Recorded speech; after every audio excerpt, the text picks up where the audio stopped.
तो hello and welcome guys, स्वागत है आप सभी के हमारे एक और नए वीडियो के अंदर।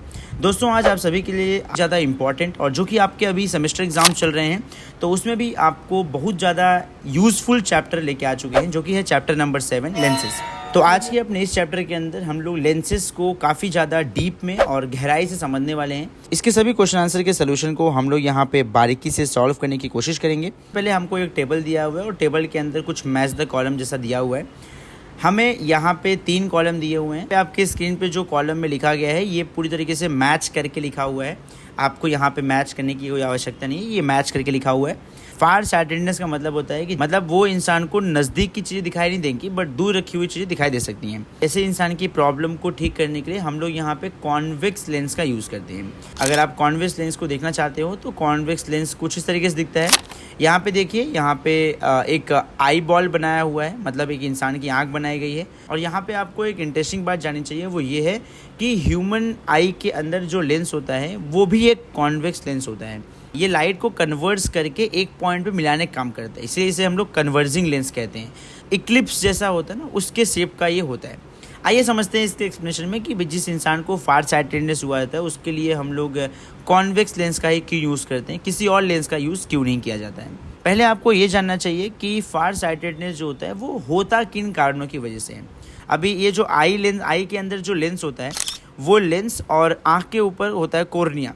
ये कोर्निया और आई लेंस का जो कर्वेचर होता है वो कभी कभी चपटा हो जाता है, कभी कभी ये पिचक जाता है।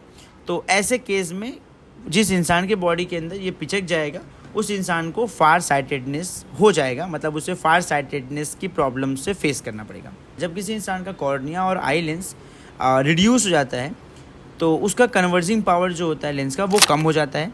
और इस प्रकार की बीमारी के अंदर जो ह्यूमन आई होती है वो डिस्टिंक्ट ऑब्जेक्ट को, नज़दीक रखी हुई चीज़ों को तो आसानी से देख सकती है बट दूर रखी चीज़ों को देख नहीं सकती, क्योंकि दूर से जो लाइट आएगी उस लाइट को इंसान की जो आँख है वो कन्वर्स करने में समर्थ नहीं है, मतलब वो कन्वर्स कर ही नहीं सकती।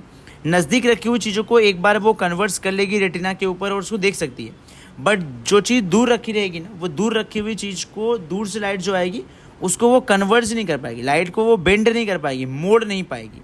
और जब लाइट कन्वर्स नहीं हो पाएगा तो वो ऑब्जेक्ट क्लियरली विजिबल नहीं होगा।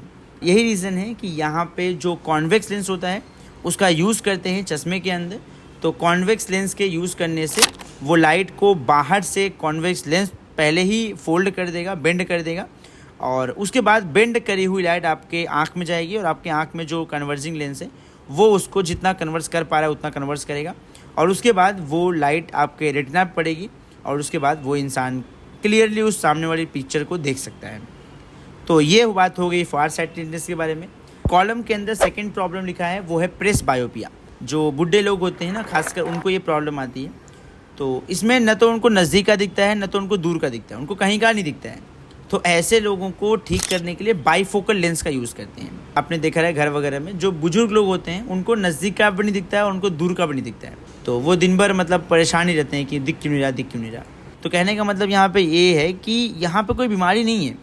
जैसे जैसे एज बढ़ती है उनका जो आँख के अंदर लगा हुआ लेंस है वो भी उतना ज़्यादा बुजुर्ग होता जाता है ना, वो लेंस भी बुढ़ा होता जाता है, तो उसकी जो कन्वर्जिंग पावर होती है वो एज के साथ में कम होती चली जाती है। लेंस भी थोड़ा जवाब देना शुरू कर देता है कि भाई अब बहुत हो गया, अब तुम्हारा एक्सपायरी डेट करीब आ गया, अब थोड़ा सा आप देखना बंद करो तुम।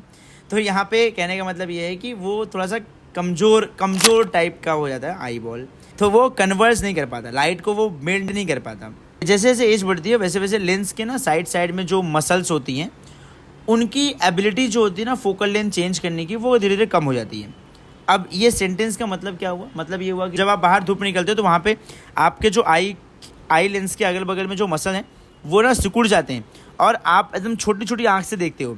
और जब आप अंधेरी रात में निकलते हो ना तो वो मसल जो होते हैं वो पूरी तरीके से रिलैक्स होते हैं और आप तब बड़ी बड़ी आंखों से चीज़ों को देखते हो, क्योंकि अंधेरे में कोई दिखाई देता नहीं हमको।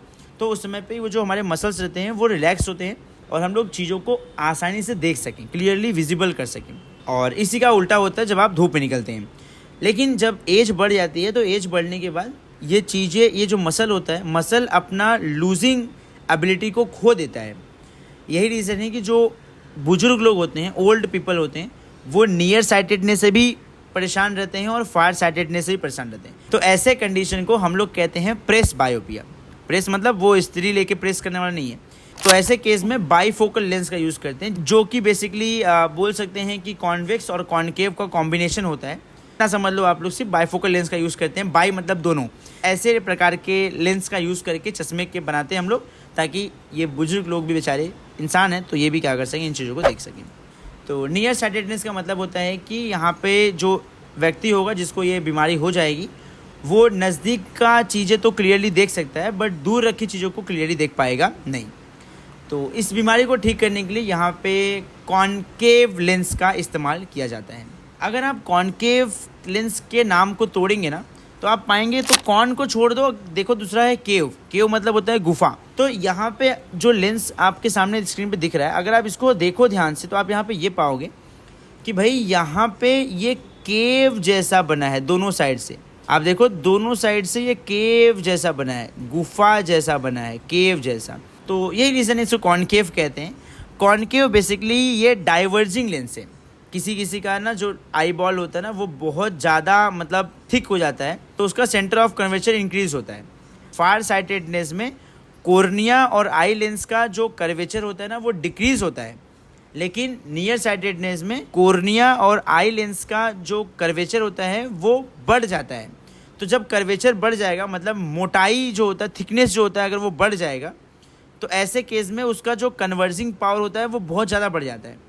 तो वो लाइट को ना रेटिना के पहले ही मोड़ देता है। तो हमें कोई ऑब्जेक्ट तब क्लियरली दिखाई देती है जब लाइट रे एक दूसरे के साथ में रेटिना पे मिलती हैं, तब हम लोग किसी चीज़ का एक्चुअल HD व्यू देख सकते हैं। रेटिना मतलब ये जो आई बॉल का आखिरी लाइन है ना, इसे कहते हैं रेटिना। तो अगर कोई लाइट रे रेटिना के पहले मिल जाएगी तो क्लियरली ऑब्जेक्ट नहीं देख सकते आप लोग। रेटिना के बाद मिलेगी तो भी आप नहीं देख सकते। तो रेटिना पे ही मिलनी चाहिए। तो कभी कभी ऐसा होता है कि भैया आई लेंस और कॉर्निया का पावर बढ़ जाता है, मतलब कर्वेचर बढ़ जाता है, तो वो रेटिना के पहले ही लाइट को मिला देती हैं। तो फिर ऐसे केस में जो इंसान रहेगा, जो व्यक्ति रहेगा, वो चीज़ों को देख सकता क्लियरली नहीं। तो इस केस में यहाँ पे कॉनकेव लेंस का यूज़ करते हैं। तो अब यहाँ पे ना सवाल आता है कि ऐसा क्या प्रॉब्लम हो जाता है कि कॉर्निया और आई लेंस का जो साइज़ होता है, जो कर्वेचर होता है, वो इंक्रीज़ क्यों हो जाता है। ऐसा इसलिए पता है क्योंकि वो मसल एक बार कॉन्ट्रैक्ट हो जाते हैं, और कॉन्ट्रैक्ट होने के बाद वो रिलीज़ ही नहीं हो पाते। मतलब आप धूप में गए बाहर और आपकी आंखें छोटी छोटी हो गई, आप छाँव में आए, आपकी आंखें बड़ी नहीं हो रही हैं, मतलब आप पूरी आंखों को खोल नहीं पा रहे हो। ऐसे केस में मसल्स कॉन्ट्रैक्ट तो हो गए, लेकिन अब वो रिलैक्स नहीं हो पा रहे। तो फिर ऐसे इंसान को, जिसके केस में ऐसा हो जाएगा, उस इंसान को ये नियर साइटेडनेस हो जाता है। तो ये जो इंसान है वो नज़दीक रखी चीज़ को देख सकता है, बट दूर रखी चीज़ को नहीं देख पाएगा। यही रीज़न है कि इस बीमारी से बचने के लिए इस इंसान को कॉनकेव लेंस का यूज़ करना पड़ता है, जो कि डाइवर्जिंग लेंस होता है। तो ये लाइट को थोड़ा सा डाइवर्स करता है, क्योंकि लेंस की और कॉर्निया की पावर तो पहले से ज़्यादा है। तो ये लाइट जो आ रही है, नॉर्मल लाइट, उसको कॉनकेव लेंस थोड़ा सा डाइवर्स करता है, मतलब उसको फैलाएगा, और बाद में वो लाइट, फैली हुई लाइट कॉर्निया पे और लेंस पे आएगी, और फिर लेंस और कॉर्निया उसको और ज़्यादा कॉन्ट्रैक्ट कर देंगे। फिर ये इंसान क्या कर सकता है, दूर की चीज़ों को भी देखने में, मतलब देख सकता है, ऐसा बोल सकते हैं। एंड मैं उम्मीद करता हूँ कि आपको ये मैच द कॉलम किस तरीके से हमने किया है वो आपको समझ में आ गया रहेगा। इस वीडियो के लिए इतना ही। इसके आगे के सभी कंटेंट को हम लोग अगले वीडियो में देखने वाले हैं। इसके बाद भी अगर आप लोगों को कोई तकलीफ़ है, कोई परेशानी है, या कोई सजेशन जो आप हमें देना चाहते हो, तो आप कमेंट बॉक्स में कमेंट करके हमें बता सकते हो। As usual, thank you for watching. जय हिंद।